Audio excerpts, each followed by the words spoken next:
Bonjour à tous, je suis ravie de vous retrouver aujourd'hui sur ma chaîne pour vous faire un petit book haul du mois de septembre et du mois d'octobre, puisque vous savez que je suis en no-buy jusqu'au mois de décembre, jusqu'à la fin de l'année pour essayer de faire baisser ma page. Je tousse parce que, bon, vous allez voir, ça va pas compter, pas vraiment compter dans les achats. Par contre, j'ai reçu encore pas mal de services presse, même si j'ai bien diminué. Je vous montre tout ça. Je commence du coup par les services presse, avec, si vous avez suivi dans les précédents book hauls, la suite de nos envois par les éditions Point, puisque je participe au prix du jury du Polar Point. Fin août, début septembre, on a reçu 3 premiers romans, et ensuite là, au mois d'octobre, on en a reçu 3 autres. Donc je vous les montre. J'ai reçu Coupé de Chris Brookmyer. Donc on a avec une femme qui avait été condamnée à 24 ans de prison pour le meurtre présumé de son amant. Mais elle va... Alors je comprends pas très bien.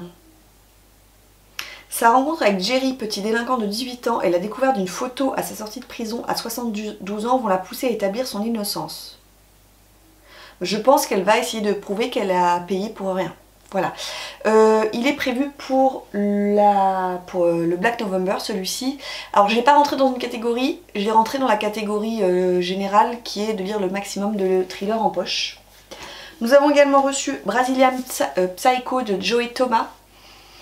Alors on est en 2018 avec 3 adolescents qui vont agresser un homosexuel et lui graver sur le torse le V de la victoire et une croix gammée. Sympathique. Voilà, et en 2003, 2 inspecteurs enquêtent sur la mort du directeur de la British School. On est dans une incroyable et hypnotique fresque qui raconte un Brésil dévoré par la corruption. Ça, c'est un jet énorme. Je l'ai mis dans ma palle aussi du Black November. On est sur 670 pages, c'est celui qui me fait le moins envie. On verra si j'ai le temps de le lire, sinon il ira dans la palle de décembre. Par contre, celui-ci, je vais le lire, c'est sûr, il est dans la catégorie lire le premier ou le dernier tome d'une saga. En l'occurrence, ça c'est le premier tome d'une saga. C'est 6 versions de Matt Wesolowski. Et donc c'est sous-titré Les orphelins du Mont Scarclos. Donc on va, un soir d'août, Tom Jeffries, 15 ans, disparaît. Et l'été suivant, son corps est retrouvé dans les marécages. Accident au crime, le doute persiste. Et 20 ans plus tard, dans son célèbre podcast 6 versions, Scott King donne la parole aux témoins pour tenter de résoudre cette énigme. Il n'est pas très long et il va être lu très rapidement. Voilà. Donc ça, c'était les 3 livres envoyés par Point pour le prix du Polar. Ensuite, de la part des éditions Michel Lafon, je ne vais pas confondre avec Robert. J'ai reçu, donc on m'a contacté pour recevoir Dark Gravity de Christian Clément. Je sais pas pourquoi j'ai dit Christian, il doit être français. Donc Christian Clément, c'est une dystopie, alors qui est passée totalement inaperçue. Il est sorti, je crois là, au mois de septembre. Et en fait, moi je l'ai pas vu du tout passer. Et ça a l'air super bien.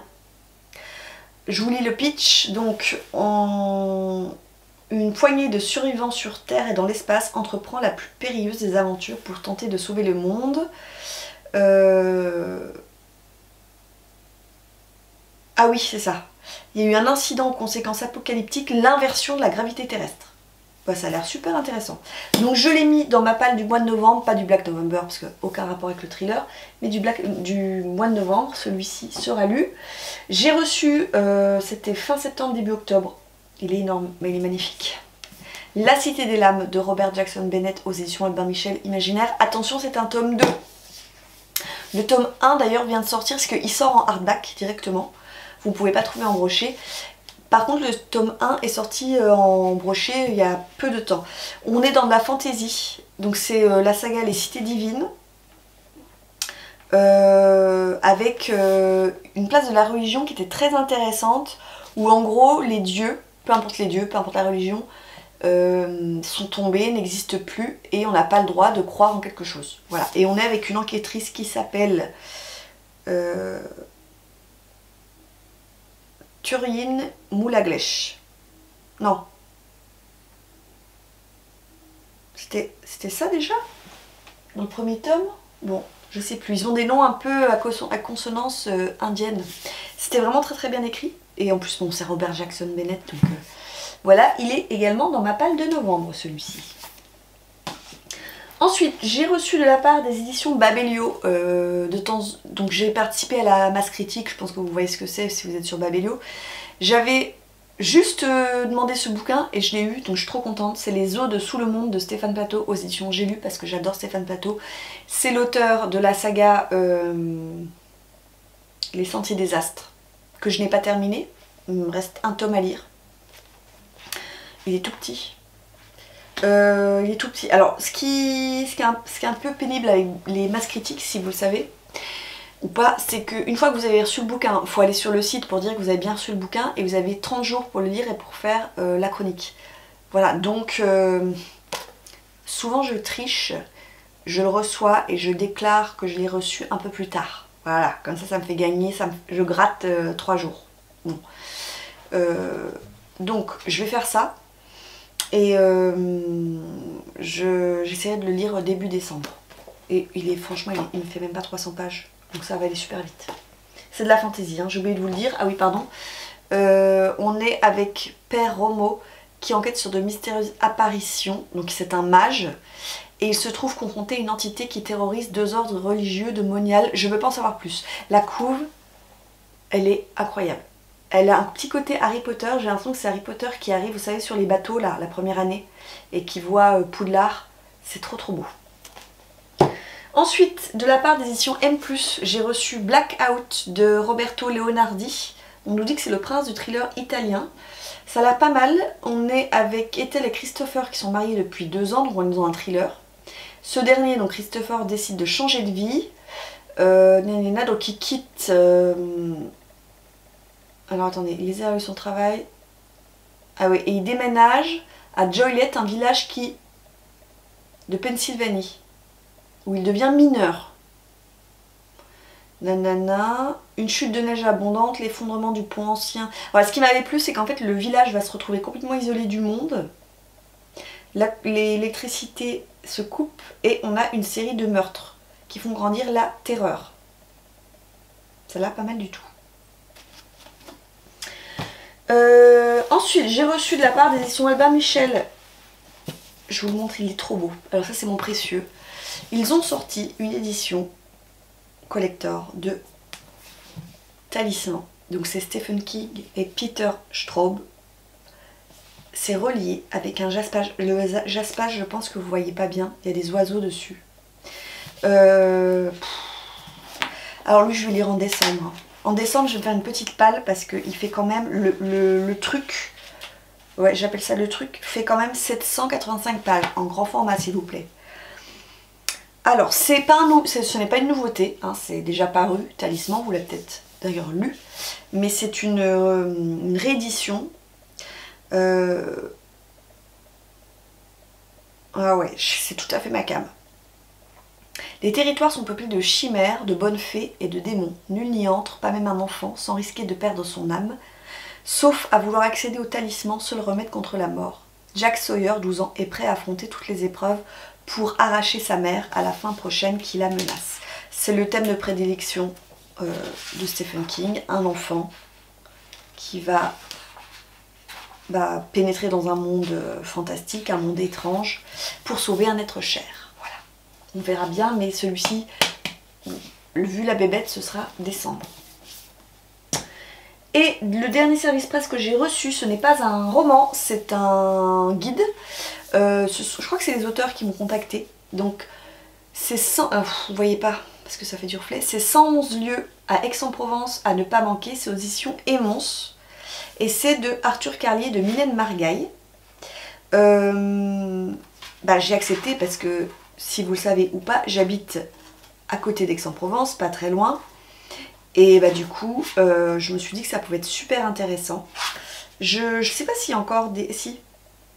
Alors là, il y a 111 lieux en Provence à ne pas manquer, 111 lieux à Marseille à ne pas manquer dans cette collection. Il y a une carte, voilà, de la région.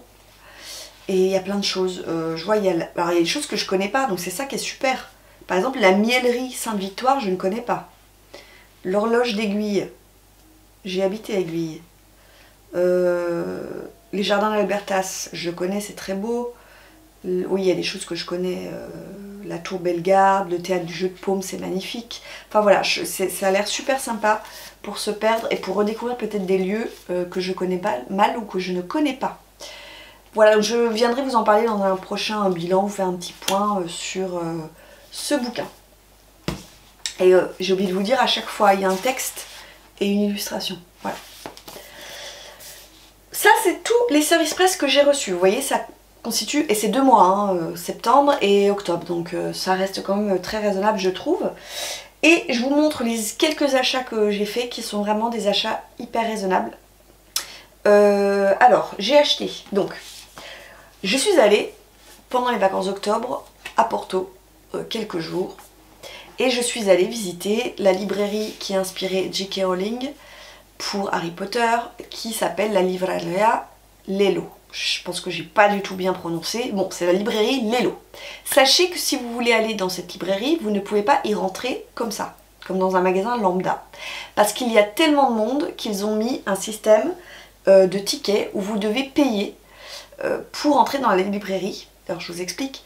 Vous payez, il y a plusieurs prix, hein. Par exemple vous pouvez payer 50 € et vous avez un accès VIP, vous y entrez tout de suite.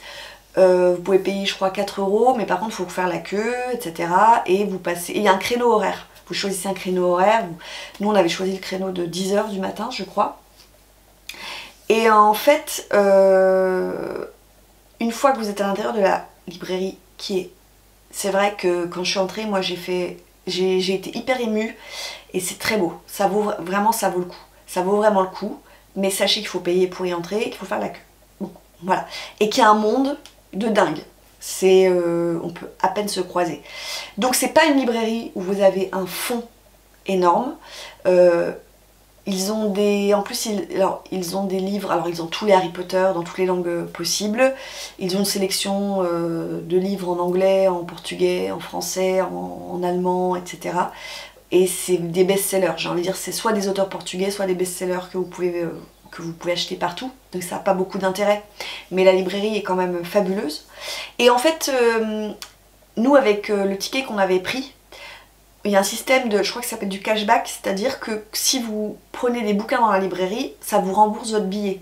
Voilà, je sais pas si je suis très claire. Donc avec les 2 billets que l'on avait pris, j'avais le droit à 2 livres de leurs éditions, parce que la librairie Lello produit elle-même ses éditions. Des tout petits livres, alors j'ai pris en français bien sûr, qui sont très très jolis. J'ai pris donc Le Petit Prince de Antoine de Saint-Exupéry, que je n'avais pas dans ma bibliothèque, qui est plutôt pour Mathias. Alors je vous montre. Donc vous avez quand même un joli, je sais plus comment on appelle ça là, une couverture à rabat. Et après c'est un petit livre, qui est quand même la tranche qui est dorée. On voit pas très bien sur la caméra, et qui est... c'est du cartonné, c'est du tissu, et en plus, il y a quand même de jolies petites illustrations. Voilà, donc j'ai eu droit de prendre Le Petit Prince, puisqu'on ne l'avait pas, on l'avait déjà lu, mais on ne l'avait pas. Voilà. Et j'ai eu droit à un 2e livre, j'ai pris Conte choisi, parce que je trouvais très beau, Conte choisi d'Edgar Allan Poe. Voilà, toujours aux éditions Lello. Celui-ci, alors il n'y a pas d'illustration dans celui-ci, mais je l'ai, c'est un livre aussi que j'ai déjà lu, hein, je l'ai pris parce que, donc il y a Double assassinat à la rue Morgue, Manuscrit trouvé dans une bouteille, je l'ai lu, La lettre volée, je l'ai lu, voilà, je l'ai trouvé sympa et je trouvais que la couve avec le crâne et le corbeau était très jolie, voilà. Et je me suis pris également un carnet que vous ne voyez pas ou que vous voyez, mon carnet il est là, il est rouge. Ouais, il est là, voilà, c'est mon carnet sur lequel je vais écrire mes lectures, mes réceptions, mes acquisitions, etc. Et quand même je me suis dit je vais prendre un Harry Potter, ils avaient tous les Harry Potter inimaginables, et je l'ai pris en portugais. Je ne lis pas le portugais, je ne parle pas le portugais, mais je me suis dit que j'allais commencer peut-être une collection. Donc c'est le tome 1, j'ai pris le tome 1, donc c'est Harry Potter et la pierre philosophale. Alors leurs éditions, c'est les éditions Presenza. C'est les nouvelles couvertures, j'ai vu elle datait de 2024 celle-ci, et j'ai trouvé très jolie. Donc je me suis dit que j'allais, voilà, quand je vais visiter une capitale, essayer de me trouver dans chaque librairie le tome 1 de Harry Potter, dans les langues différentes. En plus il y avait un petit marque-page dedans que je vais sortir d'ailleurs. Je ne les lirai pas puisque voilà, je ne vais pas me mettre à apprendre le portugais. Hein. Et sur ce livre-là, elle m'a fait un petit tampon, je ne sais pas si vous voyez, le LL librairie Lello de la librairie. Voilà, pour dire que je l'ai bien acheté. Donc je suis très contente et je le mets du coup en déco. Et je reste dans le monde de Harry Potter puisque... Alors je l'ai pris un peu pour moi, un peu pour Mathias, mais on va dire que c'est beaucoup pour moi. Mais il rentre pas dans ma bibliothèque, il rentre dans la bibliothèque de Mathias, celui-ci. Je nous ai pris Noël à Poudlard, il est superbe. Donc c'est Noël à Poudlard de... Alors c'est illustré par Zi Gao, je suis allée voir son Instagram, c'est une dessinatrice chinoise. C'est magnifique, donc vous avez déjà la couverture avec le rabat qui est très belle. La couverture c'est la même, voilà, en carton. Et ensuite, à l'intérieur, je vous montre, c'est très très beau. Voilà, c'est comme ça. Et en fait, ça nous raconte les scènes clés de Noël dans le tome 1 de Harry Potter à Poudlard. Ah, j'adore, regardez comme c'est beau. Je vais pas tout vous montrer parce que je veux pas vous spoiler, je veux pas vous déflorer le livre, mais regardez comme c'est magnifique. La chouette Edwige avec la neige. Et donc on va se lire ça tranquillement. On attend Noël pour le lire. Ah, j'adore, c'est vraiment très très joli. Enfin moi j'aime beaucoup. Allez, je vous montre encore cette planche là. Donc il n'y a pas beaucoup de texte. Hein. Voilà, je trouve ça très très beau. Très bel album pour Noël. Et il est à 19,90 €. Il est à 20 €. Donc ça peut faire un très très beau, très belle idée cadeau. Voilà. Et ben c'est tout pour mon book haul. J'ai terminé. Vous voyez que j'ai été très très raisonnable sur ce coup là. Dites-moi vous en commentaire si vous avez acheté des livres, si vous en avez reçu, si on vous en a offert. Dites-moi tout, si vous les avez lus aussi, ceux que je vous ai présentés, si vous les avez aimés ou pas. Je vous laisse, je vous souhaite de faire de très très belles lectures et je vous dis à bientôt pour une prochaine vidéo. Ciao!